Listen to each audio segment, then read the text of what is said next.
I wish I'd let myself be happier. Hey, I'm Aura Pampa, and I'm trying out a different format. Let me know if you like it.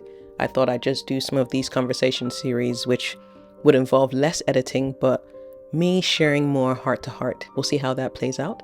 I read an article by a lady called Bronnie Ware, and she talked about the 5 regrets of the dying. Here they are. The first was, I wish I'd had the courage to live a life true to myself, not the life others expected of me. The next was, I wish I hadn't worked so hard. The third, I wish I'd had the courage to express my feelings. I wish I'd stayed in touch with my friends. 5, I wish I had let myself be happier. That last one stood out to me. I wish I'd let myself be happier. For me, that stood out for many reasons.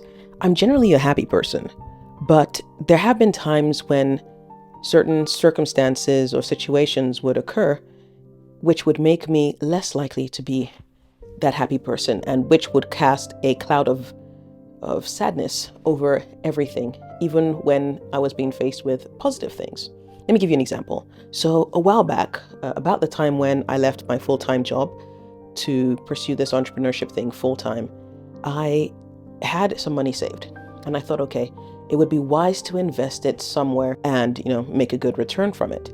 I thought, okay, I don't know enough about crypto, but it's something I'm looking to get into. Why don't I work with a company who seem to know what they're doing? I came across an ad, I followed it up. I thought, okay, this looked legit, this looked good, let me go ahead with it. And it all seemed fine. They were showing me good returns initially. And then the crash happened and I lost so much money. And they even told me at some point, take out this insurance product and then it'll protect your investment. I did that and lost even more money, because then they said, the amount of loss that happened was way more than the insurance would cover. And I felt scammed. In that situation, I felt embarrassed. I felt hurt. That was a huge financial loss. And it cast a dark cloud over me for a while, such that other things which were more exciting that would happen, I couldn't fully enjoy because I had the cloud of that loss hanging over me.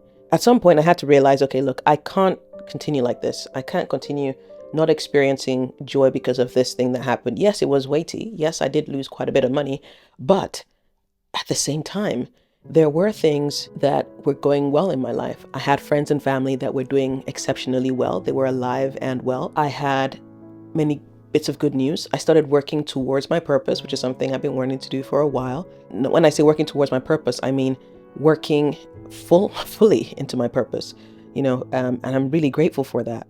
I also realized that I should be really grateful. Although I made what I felt was a huge loss at that time, it was a lesson that was better learned at that time than later on when I had more money to invest. Imagine if I had $1 million and I invested it in that way and lost it all. That could have been even more devastating. But in this case, it wasn't that much in comparison to that. So, okay, I've learned this lesson now, and it means when I have more money in the future, I'll be a better steward of it. I'll know what pitfalls to look out for and what not to do. I got a bit carried away as well with the return, so it's a personal learning on my part as well to set a plan beforehand and not deviate from it. So there were just a lot of things that I learned from that. In all though, I realized that I'm incredibly blessed by God. There's so much good happening in my life that this one thing shouldn't cloud out all the other great things that are happening. So I came up with a list of things that make me happy. I wrote them down somewhere, and whenever I'm feeling low, I go back to that list and say, okay, you know what? I'm going to pick 1, 2, 3 and do those things because I know they make me happy, they give me joy, and they help me to come out of whatever state I'm in. And sometimes, many times, it doesn't solve the problem, but it does make me feel better. And quite frankly, if you're going to have to go through something, you might as well go through it happy as opposed to being morose. So I'm learning that. But here are a few things that I've learned that help me get to feeling happy again. The first thing is focusing on the things in my life that are positive. We've heard it said that losses hurt twice as much as gains feel good. Putting things in perspective and remembering the positive that's around you and constantly reinforcing that in your mind and in your daily practice and just being grateful and showing gratitude for things helps you to put things in perspective. The second thing was spending time with people. I know I get a lot of energy from spending time with people that I love, people that I learn from, people that inspire me to do better, and people who I just genuinely have a good time with. So just make sure I make time for that. Sometimes it's not always easy to do that, but the important thing is to make sure that I make an effort to do that, particularly when there are periods of time when I'm feeling down.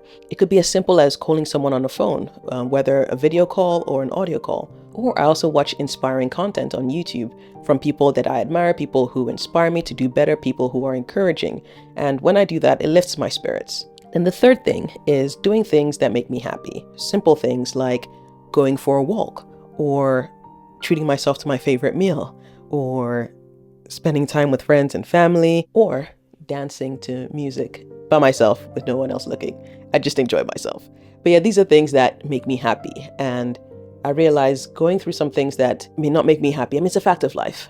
We have ups and downs, right? You wouldn't know what an up is if you hadn't experienced a down. I just realized that that list of things that I have needs to be maintained. So I need to have it somewhere close by so I can reach for it in a case of emergency when I'm feeling really low, and just do one or two things that make me feel happier. And eventually things will be all right in the end. I'm a very positive person, and I believe that things will work out. I'm quite optimistic. Now, I'm not waiting till I'm 80 or on my deathbed to think, oh, I wish I let myself have more fun, or I wish I'd been happier. No, I recognize it now, and it's something I'm going to actively work towards. There are some situations that are not as easy to find happiness or joy in, but at the same time, it's worth making the effort, because being morose doesn't really help either. I'm gonna let myself be happier now and do things that give me a lot of joy, which would help me store up memories for when I'm old and, I can't move as much. I can have those memories to look back on and say, you know what? You did well. You lived a good life.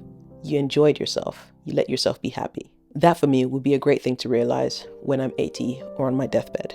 I'm sharing this message with you today to encourage you that no matter what situation you find yourself in, try to be happy.